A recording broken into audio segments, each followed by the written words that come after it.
जनाब स्पीकर साहब, ये अगर तो पब्लिक ओपिनियन सोलिसिट की जाती तो आज जो ऐवान में बैठे हुए हैं क्या ये पब्लिक ओपिनियन ही की पादाश में बैठे हुए हैं? 8 फरवरी 2024 की जो पब्लिक ओपिनियन थी उसकी गम्माजी क्या ये हाउस कर रहा है इस वक्त? तो पब्लिक ओपिनियन इसीलिए सोलिसिट की जाती है, लेकिन अगर पब्लिक ओपिनियन को इससे दिया ही ना जाए, कोई उनको जो है अहमियत दी ही ना जाए, तो फिर जो है जाहिर है कि फिर इसका क्या फ़ायदा? मुझे बताइएगा कि क्या हमने अपनी 3 नस्लें गिरवी नहीं रख ली? IMF से कर्जे लेकर हमारी अपनी जो है गुर्बत की दहलीज में हमने अपना पाकिस्तान की आधी आबादी को धकेल नहीं दिया है? क्या हमने जो है कोई खदोखाल जो है इस बजट में कुछ मुतय्यन किए हैं कि हमने किस तरीके से, हमारा विजन क्या है, हमारा मिशन क्या है, पाकिस्तान को किस तरीके से इन कर्ज़ों से छुटकारा दिलाना है, किस तरीके से पाकिस्तान की तरक्की और तरवीज को देखना है, किस तरीके से? अगर तो हमारी जो है नुमाइंदा नहीं होगी ये पार्लियामान, तो फिर इसी तरह के जो है बिल्स, ड्रैकोनियन बिल्स भी होंगे और इसी तरह के जो है टैक्सेस भी लगाए जाएंगे और इसी तरह से आवाम को जो है गुर्बत की दहलीज में धकेला जाएगा और इसी तरह से टैक्सेस की भरमार होगी और फिर हर दफ़ा हर साल हमें जो है कशकोल का प्याला लेकर IMF के पास या दीगर जो है लैंडिंग एजेंसीज, बोरोइंग एजेंसीज के पास जाना पड़ेगा और हमें मोहताजी करना पड़ेगी। ठीक है जनाब स्पीकर साहब, आप देखिएगा कि ना तो हमारा कोई एजुकेशन पर जो है देखें कि क्या हमारा जो है कितनी जो है इस वक्त हमारी तवज्जो मबजूल है, हेल्थ केयर है, हमारे कौम किस तजब्जब में शिकार है, एनर्जी के क्राइसिस को आप देखिएगा कि एनर्जी का किस तरीके से हमारी क्या पॉलिसी है, एग्रीकल्चर पर देखिएगा हमने क्या किया है, इंडस्ट्री पर देखिएगा हमारी इंडस्ट्री डूबती हुई इंडस्ट्री है। काश के हमें ये तरजीहात अपनी जो है वाज़े की जाएं। हाँ, यकीनन हमारे ऐवानों के जो है तनख्वाह बढ़ा दिए गए हैं, अखराजात प्राइम मिनिस्टर हाउस के बढ़ा दिए गए हैं, प्रेसिडेंसी का बढ़ा दिया गया है, वज़रा की तनख्वाहें बढ़ा दी गई हैं, पार्लियामेंटेरियंस की बढ़ा दी गई हैं, लेकिन क्या ये अशराफिया का पाकिस्तान है या हमारी आवाम जो के गुर्बत की दहलीज में धकेली चली जा रही है? क्या उनके लिए भी हमने सोचा है? क्या हमने सोचा है कि बेरोज़गारी की शरह किस तरीके से हमारी डूबती चली जा रही है? क्या हमने ये सोचा है कि किस तरीके से हमने जो है अपनी नौजवानों को, जो 70% आबादी पाकिस्तान की इस वक्त जो है वो 35 साल से कम उम्र की है, हमारा पाकिस्तान का इस वक्त सबसे बड़ा एक डिविडेंड है, एक हमारी ताकत है यूथ के लिए। क्या हमने क्या पॉलिसीज दी हैं? हमारा जो है इस वक्त 36 मिलियन जॉब्स हर साल में क्रिएट हो रही हैं। क्या हम उनके लिए कुछ इस बजट में जो है हमने तफवीज़ किया है, कोई तजवीज़ किया है, कोई इनको इंसेंटिव दिया है? तो इस तरीके से अगर हमने बजट्स को पास करना है और बजट्स देनी है तो हम जो है भिखारी ही रह जाएंगे और Pakistan. Thank you barrister Gauhar साहब।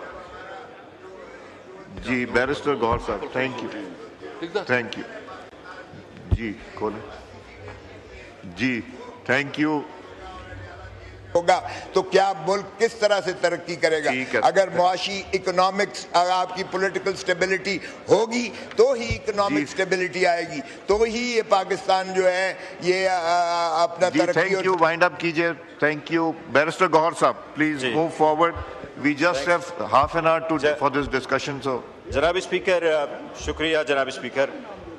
मैं सरसरी सा एक कार्य ज़रूर करूँगा जनाब स्पीकर। इस पार्लियामान की एक सबसे बड़ी आईनी जिम्मेदारी है बजट को पास करना, और जब बजट यहाँ प्रेजेंट हो जाता है तो आइन और रूल्स के मुताबिक लिखा हुआ है कि सारा बिजनेस पार्लियामान का स्टैंड स्टिल पे आ जाता है, क्योंकि आवाम के लिए ये फैसला करना कि मुआल उनसे कितने पैसे कलेक्ट किए जाए और कहाँ उनको खर्च किए जाए, ये एक बहुत बड़ी आईनी और कौमी जिम्मेदारी है। मैं जनाब स्पीकर जिक्र करूँगा पाकिस्तान का पहला बजट जिस वक्त पेश हुआ तो उसमें 11% बजट जो पेश हो रहा है इसमें 64% डेफिसिट है।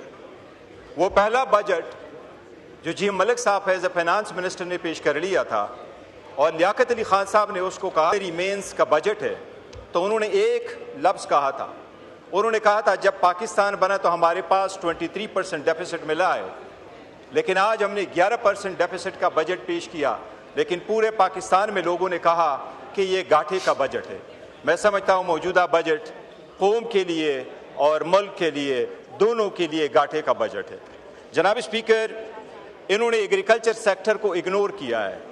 श्रीलंका एपिसोड, अल्लाह ना करे बस श्रीलंकन एपिसोड चल पड़ेगा, ये ट्रेलर श्रीलंकन एपिसोड कहा जाएगा। श्रीलंका में सबसे पहले आपका एग्रीकल्चर सेक्टर और लार्ज स्केल मैन्युफैक्चरिंग ड्रॉप हो गया था, जिसकी वजह से उनकी बैंकरप्सी आ गई थी। जनाब स्पीकर, लास्ट टाइम जब बजट पेश हो रहा था तो हुकूमत ने बड़े बुलंद दावे किए थे कि हम रिफॉर्म भी करेंगे और प्राइवेटाइज भी करेंगे। एक भी स्टेट ओन एंटिटी एक भी प्राइवेटाइज नहीं हो सकी जनाब स्पीकर। हमें और वो ये कि हमने अपने रिसोर्सेज सिर्फ बढ़ाने नहीं है, और सिर्फ रिसोर्सेज बढ़ाने से नहीं काम चलता। दुनिया का कोई भी मुल्क नहीं है सिवाय नॉर्वे के जहां सरप्लस बजट पेश किए जाते हैं।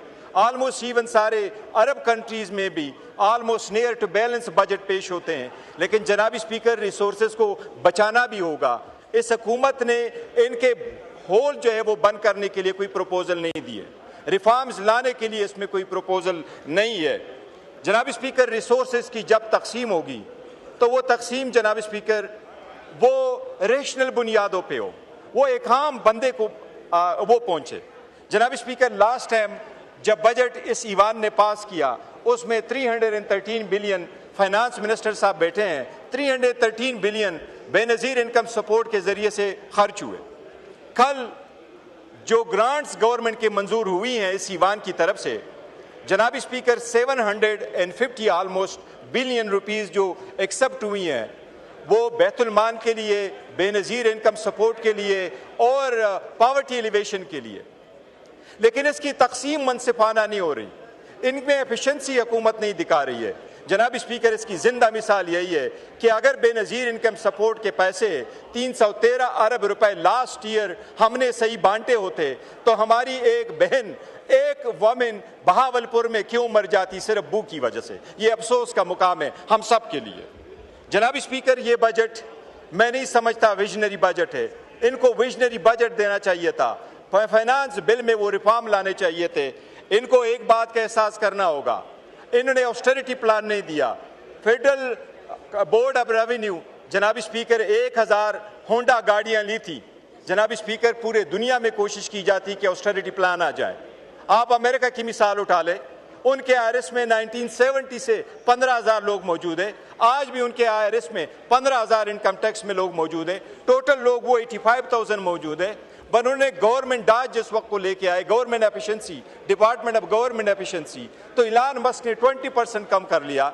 जनाब स्पीकर, इंडिया हमारे से 5 गुना बड़ा मुल्क है, उनमें इतने लोग नहीं अप्लाई करते जिस तरीके हमारे साथ उसमें डायरेक्टरेट हमने रखे हुए हैं। और इसमें आप जनाब स्पीकर ऑडिटर भी ले रहे